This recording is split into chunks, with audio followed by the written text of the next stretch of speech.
You are tuned in to another edition of Americana Music Profiles, brought to you by Americana Rhythm Music Magazine and AmericanaMusicMagazine.com.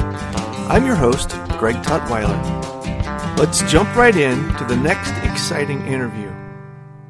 Jerry Salley is considered one of Music Row's greatest veteran tunesmiths. While penning many songs for many other artists in the bluegrass and country genre, he has also recorded several CDs of his own, including this new number 6 project called Bridges and Backroads. Jerry joins me in this edition of Americana Music Profiles as we talk about his life in music and this new CD. Good morning, Jerry. Welcome to the podcast today.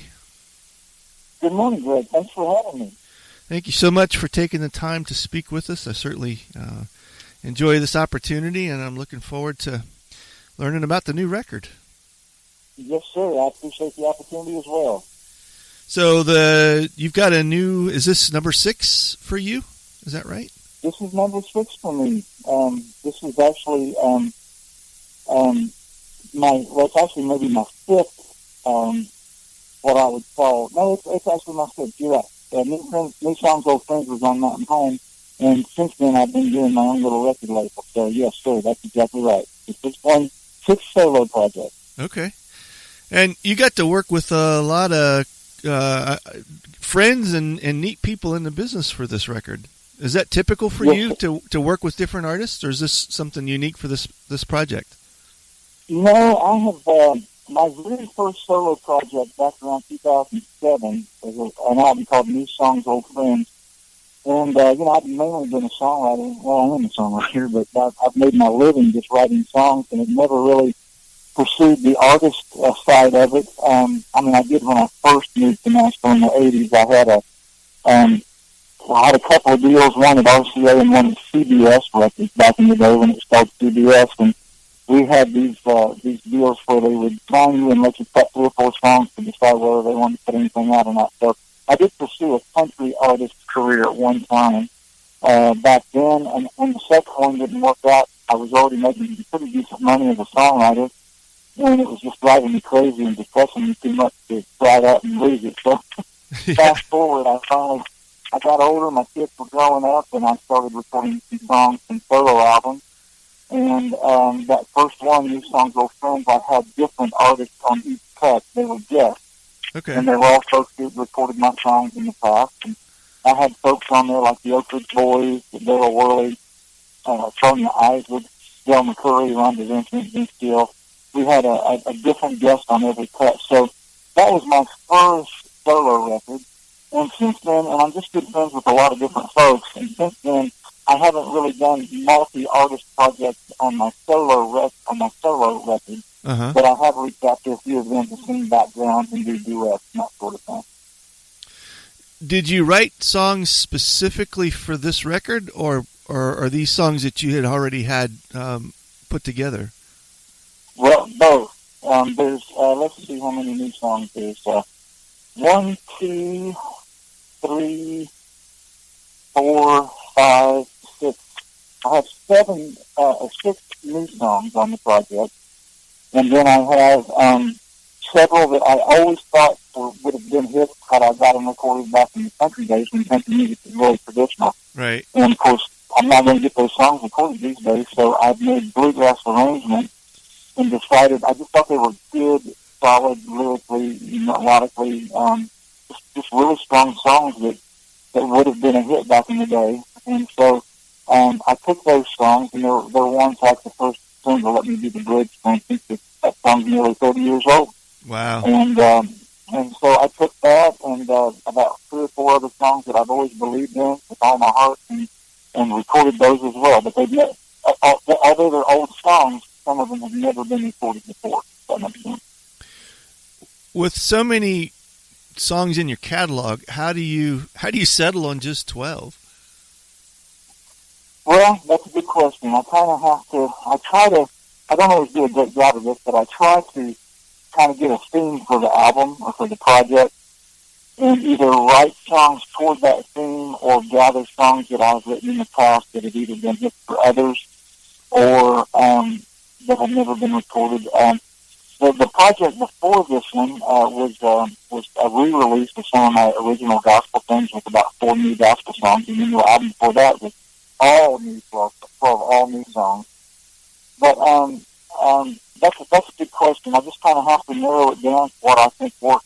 Yeah. On a particular thing, you know. Are you, when you put a record together, are you thinking ahead far enough that you think, well, I'll record this one on this project and save this song for the next one? Yes, sir. I actually do that. Okay. At my age, I don't know how many more I'm going to get out, but I am actually. I'm already working on. I have 5 songs finished for the next project already. Wow. That I know for sure that I want to do. Yeah, I'm always thinking ahead. I'm also thinking about doing a Christmas record. I've had probably 20 or 22 original Christmas songs over my career that have been recorded by other folks like Gordon Mode and the Oak Ridge Boys and Jeff and Sherry Easter, a bunch of folks. And I've never recorded a Christmas record or any of those. So my kids are like, Dad, why don't you do a Christmas record so we can just always have it? So yeah. I'm thinking about going in as well and recording, in addition to a new solo record to have out in a couple of years. It takes me a long time to do anything. So I have to get started now for something for 2022. Oh, okay. So I'm thinking ahead, and I'm trying to put together things like that for the future. Absolutely. Do you have a favorite one on this current project? Oh, wow. That's a great question. Like asking me which one of my kids I like. Yeah, right. You know, I don't know that I have a particular favorite for any reason. There's a song on here. There's 2 songs on here that mean a lot to me personally. One is a song called Waltz Through the Ages, and I co-wrote that with my dear friend and mentor, Jim Rushing, which I also wrote Let Me Be the Bridge with Jim, and I've got a great story about that song. I'll tell you in a few minutes. But we also wrote a song on this album called Waltz Through the Ages, and that particular song was played and sung at my wedding a few years ago. Okay. And it was the first. It was the song that Aaron and I had our first dance to that particular song. So cool. That song means a lot to both of us. And on this record, I always thought it might make a great duet, so I had reached out and asked Rhonda Vincent, one of the newest members of the Grand Ole Opry, and a friend of mine for 20 years. We've been knowing each other since we were young. And she was kind enough to record a duet with me on that particular song, so that's a very special cut on the record for me. And then there's one called, that I wrote this with another dear friend, Larry Portal. Larry, wrote Highway 40 Blues, and he's a great songwriter. Yeah. We've been performing together and writing together for over 30 years now. But we have a song on here that we wrote several years ago that has always meant the world to me. The lyrics are just some of my favorite. The chorus is one of my favorite choruses I've ever been a part of. And the song is called How I Want to Be Remembered. And I guess, I've never recorded it. It's never been recorded by anyone else. And I guess I just turned 60 this year, so you start thinking about those kind of things. I think the older you get, the more important those things are. So that one means an awful lot to me. And you mentioned the first single, Let Me Be the Bridge. Mm-hmm. And you said that there was a story about that one. Yeah, back in the early 1980s, I was writing for a small independent publishing company, and I was really, it was right where I actually signed with Warren Chappell right after this, but I was a big fan of Jim Rushing's. Jim was already having a big career and had written a big hit when we were down to Nothing Sure Looked Good on You for Jim Rushing. I'm not a huge Jim Rushing fan. And I just was aware of Jim's songwriting and was a very, very big fan, so I kept begging my publishers to try to help me get an appointment to write with him. So I finally got an appointment, and my publisher told me, he said, listen, he said, he's going to take a chance and, let you in the room and see what you come up with, but you need to take him a great idea, because I'm telling you right now, if you don't bring him a great idea, he's probably never going to write with you again. Wow. Of course, that didn't put any pressure on me whatsoever. No, not at all.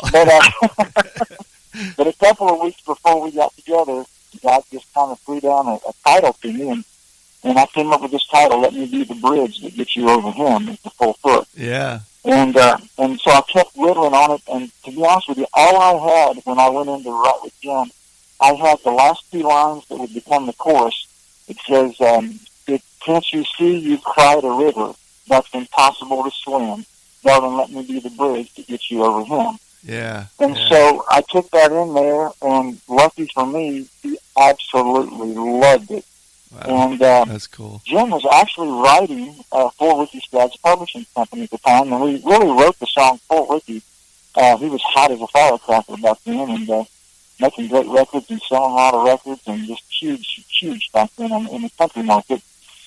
Anyway, we finished it and sent it to him. He really did like it. We thought a couple of different records he might record it, but he never did. And but it is a song that I've performed over the years at songwriting shows and bluegrass shows and different events. And it's always been popular. One of my favorite stories about the song is Sonny Throckmorton, a great songwriter out of Nashville, who was a Hall of Fame songwriter.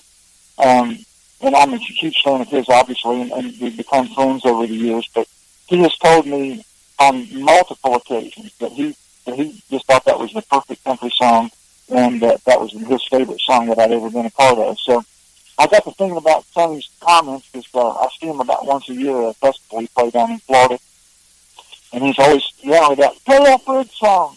And so, I thought, maybe it's time to finally get that thing out there, and that was the first single off the album. Yeah. And it started not only a great long-term writing relationship for me and Jim Rushing, but it also, we've been close. We talk 2 or 3 times a week even now. And Jim's 78 years old. Wow. And we still write occasionally, but more importantly, we're just really close friends.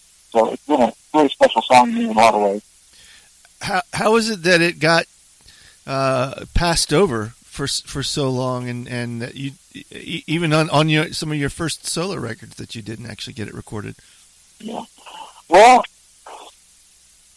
that's a great question. I don't really know why I didn't do it before now. I guess I kept thinking somebody would. I kept thinking, to be honest with you, I kept thinking that initially I thought, well, if Ricky doesn't do it, somebody in country music's going to play it. Even if it's an older artist like a Gene Watson or somebody. Right. And I kept waiting for somebody like that to record it, and they never did. And then I started thinking and praying that maybe, and don't get me wrong, there's a lot of great country music out there today. Oh, sure. But sure. It's a little bit more progressive than what I tend to find. I tend to find right from Earl Haggard and George Jones, so. Right. But so I guess the last 2 years I've just been hoping and praying that the industry turns back a little bit more traditional, and I would have a shot with it. But I just got to the point. Again, I think it's that getting to be at my age and thinking, well, I better go ahead and do it because nobody may do this. Right. Yeah, I know. Do you think the industry, bluegrass specifically, but the music industry in general, do you feel like it's going to bounce back? Do you think that we'll get back to some version of being able to you guys getting to play and the audience getting to enjoy it? Yeah. Well, I certainly hope so. It's interesting you say that. I literally have my first gig this coming Sunday. Wow. It's the first gig I've had since the last week of February. Wow. And I'm playing. I do a lot of gospel things. I've had a lot of fairly large songs in the gospel music market. Uh-huh. And so I sing at a lot of churches, and I'm actually singing. This particular church, I go there once a year. They have this little event called Bluegrass Bash, and they had canceled every one they've had this summer except for this one. This will be the only one they have all year. Wow. So that gives me a little bit of encouragement that I get to go play for those folks. But I don't know. That's a great question. It's killing all of us. Yeah. It really is. So I don't know. I wish I had a better answer to that. All I can do is pray that we get some kind of either a vaccine or some kind of the good news is, even though there's cases going up, the good news is there's fewer and fewer and fewer people that are really dying of this thing when you take it as a whole. Right. So I'm just hoping that, and I have several friends who have had it and, didn't have to go to the doctor or the hospital or whatever. They went and got a test. Of course, that's how they knew they had it. But, I don't know. I just think we're a very strong country. We're strong people, and I know we're going to get through it. But as far as when, that's anybody's answer that question, I guess. Sure. Well, the fans are just as anxious as the artists. I can tell yes, that. Sir. So yes, sir. I do think when we get back, it's going to, at least initially, we're going to have some really great sales and some great responses to some of these festivals and stuff. That I think they'll be popped out once we get back. Oh, I think you're right, I'm looking forward to those days for sure. Yes, sir. Me too. Did you have any inkling in the early '80s when you got to Nashville that you'd be able to have so many songs recorded by other folks and have the kind of career that you had? Well, no, but I will tell you, I know this sounds really weird, but I grew up, my dad taught me my first guitar when I was 6, and by the time I was 10, I was on stage, and I always had this feeling, growing up in Southern Ohio, we would always listen to Grand Ole Opry and then the Midnight Jamboree after that on Saturday nights, and I had read a book when I was in high school called The Power of Positive Thinking. Oh, yeah. Yeah. And it was written by Norman Vincent Peale, a great author and preacher. Yeah. And I actually got to go see Norman Vincent Peale speak and meet him personally at an event in Columbus, Ohio when I was a young man. Yeah. And it was one of those things, when you meet certain people or you hear a certain message and it just kind of changes your life or it makes you look at things. And so I was determined to go. No, I had no idea I would be as blessed as I am. So I'll get that out of the way. I had no idea. However, I did have a feeling in my gut that if I worked hard and didn't give up, that I might have a chance to at least make a living in the music business. Yeah. And so, I moved there fairly right out of college. I was there within 8 weeks of graduating college. I moved straight there. And I got a job at a little place called Opryland, USA, which is a theme park in Nashville, where we would get to do shows, and that's really where I made my initial contact. Okay. I was in my initial show. I was in the same cast with Marty Rose, who became the lead singer for Diamond Rio. Skip Ewing was in that cast with me. The Christian comedian, Shonda Pierce. Almost everybody in that show went on to make some kind of living in the music business. Stephen Curtis Chapman. Yeah. He was just Steve Chapman, but we were Cotton Strikes together in that show, and we wrote two of his very first big hits while we were working there. So, it's just been an incredible ride. I am a hard worker, I will say that, and I believe that somebody tells me no, it makes me twice as determined to prove them wrong. So, but I have been blessed more than I deserve. I can tell you that. Yeah, well, that's awesome. And it's an encouraging story, and I appreciate you sharing that part of it, because I think, especially today, people need to hear that. They need to be encouraged, and there's not we need more hope than ever, for sure. Yes, sir. In that particular book, The Power of Positive Thinking, it says to see yourself in a certain spot. And I remember after reading the book and meeting him that I was listening one night to the Midnight Jamboree and the Grand Ole Opry, and I just kind of, I'd been to the Opry once when I was about 7 or 8. My mom and dad took us down there, and it was at the Ryman. So that's really all I knew as far as anything visual. And but I just started seeing myself there. I know that sounds really, really weird, but I just kind of envisioned it. I don't know, it's crazy. It doesn't sound weird to me. You're right. It probably sounds weird to some people. I've read that book too, and I really several times, and I really appreciate the text and his faith and how that book has encouraged so many other people. So that's so cool. So the new record is Bridges and Backroads, and I think it's out, right? It came out late July?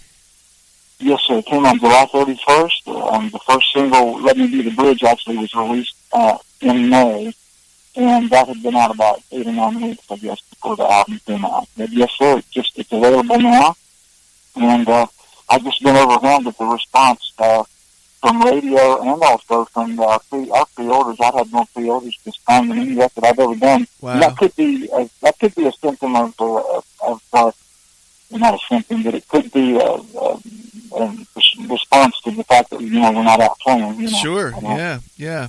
And people can get it from you, your website, or what's the best Yes, place sir. to reach out to get in touch with you? Well, if they want a physical copy, and if they would love to have an autographed copy, please put that in your notes that you'd like to have it autographed. But I will say this: my friend Jim Chapman did all the artwork, and I'm just really excited about it. I'm about as excited about the way it looks as I did. It is. It's It's a pretty cover. Yeah. Thank you. But they could go to my website for a physical copy at www.jerrysalley.com. And that's JERRYSALLEY.com. And we will make sure that there's a store there. Just go to the shop, click on shop, and we'll take you straight to the new CD, and we would love to get one out to you. But it's also available on iTunes, certainly available on all your streaming services if you want to, if you're already a member of Pandora, Apple, Spotify, and all that stuff. It's available. So if you want to go in there and check it out, and you decide you want a physical copy, we'd love to have you reach out to us, and we'll get you one. Very good. Thank you so much, Jerry. I appreciate your time and taking your time out of your morning today and talk with us, and we wish you the best with the record. And I'm glad you have a show this weekend, and we look forward to seeing you out on the road with everybody else here soon. Well, thank you, Greg, and I appreciate you. I appreciate your time. I can't do what I do without folks like you, and you just don't know how much we appreciate you and Americana Rhythm and the whole team there. We just appreciate y'all so much, and thank you for your time. Thanks again for tuning in to this episode of Americana Music Profiles. Find us on iTunes at Americana Music Profiles and on the internet at AmericanaRhythm.com.